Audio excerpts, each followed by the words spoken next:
오늘은 7월 15일 출애굽기 39장 22절부터 31절까지입니다. 이제 성소에서 하나님께 예배하는 일을 감당하는 제사장들이 입어야 될 옷이 있어요. 그 옷은 특징이 있는데 그 옷을 입어야 제사장이 거룩해지는 것입니다. 물론 그 옷 자체가 거룩한 건 아니에요. 그런데 하나님께서 만들라고 한 대로 그 옷을 만들었고 그 옷을 입으라고 하는 대로 제사장이 입어요. 그렇기 때문에 옷 자체가 거룩한 것은 아니지만 하나님께서 그 옷을 입은 제사장을 거룩하다라고 칭해 주시는 것이죠. 그래서 제사장은 항상 그 옷을 입어야 된다. 그럼 오늘날 우리는 어떻게 제사장 옷을 입는 것처럼 거룩해질 수가 있을까? 우리가 입어야 될 옷은 무엇일까?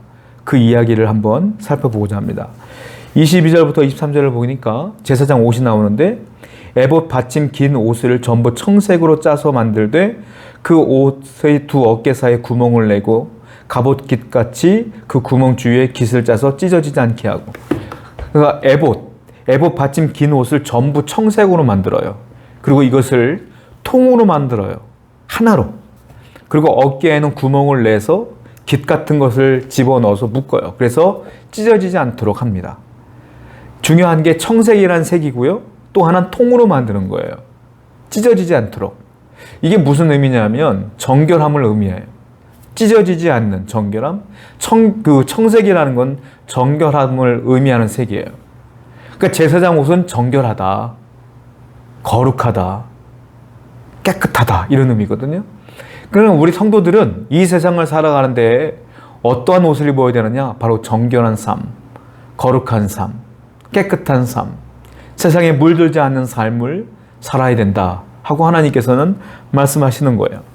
또 24절부터 26절을 보게 되니까 그 옷에 무엇을 달아요? 장식품을.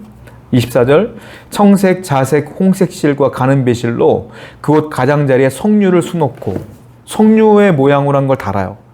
그 다음에 25절 순금으로 방울을 만들어 그 옷 가장자리로 돌아가며 석류 사이사이에 달 때, 즉 금으로 만든 그 방울을 다는데 맨 밑단에 옷 밑단에 석류 달고 방울 달고 석류 달고 방울 달고 이런 식으로 번갈아 가면 다르라 이거예요. 왜 하나님께서는 이 제사장 옷에 금으로 된 방울을 달라고 했느냐? 제사장이 움직일 때마다 금방울 소리가 납니다. 그때마다 제사장은 어떻게 돼요? 내가 하나님 앞에 너무 경거망동하는구나.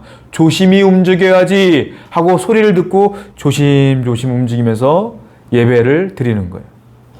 소리가 크면 다시 조심조심. 그리고 방울 소리가 들리면 성소 바깥에 있었던 사람들도 그 제사장의 방울 소리를 들어. 그러면서 지금 예배드리고 계시는구나. 하나님이 임재하고 계시는구나. 거기 함께 하시는구나. 이걸 깨달아. 그래서 하나님께서 금방울을 달라고 하는 거예요. 즉 내 마음 자세를 다시 추스리게, 다시 경거망동하지 않도록 하기 위함. 이것도 역시 거룩함이다. 여러분들이 하나님께 예배할 때 마음 자세를 다시 가다듬고 하나님께 예배해야 된다는 거죠. 여러분들이 세상을 살아가는데 직장일이 바쁘다 보니까 정신없다 보니까 하나님이 잊어먹고 내 마음대로 사는 게 아니라 그럴수록 금방울을 단 제사장처럼 마음속으로 항상 마음을 가다듬으며 이것도 하나님이 보고 계실 거야. 하나님이 나와 함께 하실 거야. 이 일도 하나님이 함께 할 거야. 라는 생각을 늘 갖고 살라 이거죠. 이것도 거룩합니다. 성도는 항상 거룩함을 힘입고 살아야 된다는 거죠. 또 24절부터 27절부터 29절 이번에는 속옷을 만들려고 하는데요. 27절 그들이 또 직조한 가는 배로 아론과 그의 아들들을 위해 속옷을 짓고 세마포로 두건을 짓고 세마포로 빛난 관을 만들고 가는 배실로 짜서 세마포 속바지들을 만들고 29절에 가는 배실과 청색, 자색, 홍색 실로 순우와 띠를 만들고 하얀 세마포로 속옷을 만들어야 돼요. 그러니까 겉옷을 입기 전에 먼저 속옷을 입는데 속옷은 하얀 배실로 속옷을 만드는데 먼저 두건도 하얀색으로 만들어요. 그리고 속옷도 통으로 만들고요. 배실로 짜서 속바지들도 만들어요. 그리고 띠를 만드는 데는 청색, 자색, 홍색 실로 순우와 띠를 만들어요. 그러니까 제사장이 옷을 입을 때는 하나님께 예배드리러 나가서 옷을 입을 때는 굉장히 복잡한 거예요.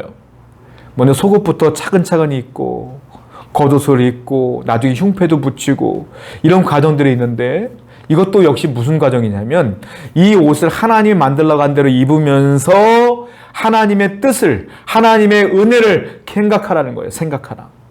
즉 내 마음을 다스리라. 거룩해지라. 계속 거룩에 대한 얘기를 하시는 것이다. 마지막으로 30절과 31절을 보면 그들이 또 순금으로 거룩한 패를 만들고 도장을 새김같이 그 위에 여호와께 성결이나 세우고 그 패를 청색끈으로 관 전면에 달았다. 여호와께 성결이라는 패가 있어요. 그 패를 달아라. 맨 마지막에 여호와께 성결, 대놓고 여호와께 성결이야. 물론 그 옷을 입는다고 해서 그 패를 달았다고 해서 제사장이 거룩해지는 거 아니에요. 사람은 거룩해질 수 없어요. 하나님은 그렇게 조심조심 옷을 입고 그렇게 행동하는 그 사람을 거룩하다 칭해 주시는 거예요. 하나님 앞에 나가는데, 하나님 성전에 나가는데, 지성소에 나가는데 거룩하지 않으면 죄가 있으면 죽거든요. 즉 이 성결은, 이 거룩함은 생명과 직결된다. 살려주시기 위함이다. 그래서 하나님은 계속 거룩해야 된다, 성결해야 된다라고 말씀하시는 거예요. 성도 여러분, 우리가 거룩해지지 않으면 죽어요. 거룩의 반대는 죄 아닙니까? 죄가 있으면 죽는 거예요. 하나님 앞에 설 수가 없어요. 오늘도 여호와께 성결, 딱 패를 붙이고 금방울을 달고 매무새를 다지고 하나님 앞에 나가시기 바랍니다. 그럴 때 하나님의 은혜가 여러분과 함께 하실 줄로 믿습니다. 기도합시다. 우리 성도님들이 오늘도 거룩하게 하시옵소서. 세상에 물들지 않도록 도와주옵소서. 여호와께 성결, 항상 성결한 삶을 살기 위해 오늘도 기도하는 삶이 되게 해 주옵소서. 예수님의 이름으로 기도드렸습니다. 아멘.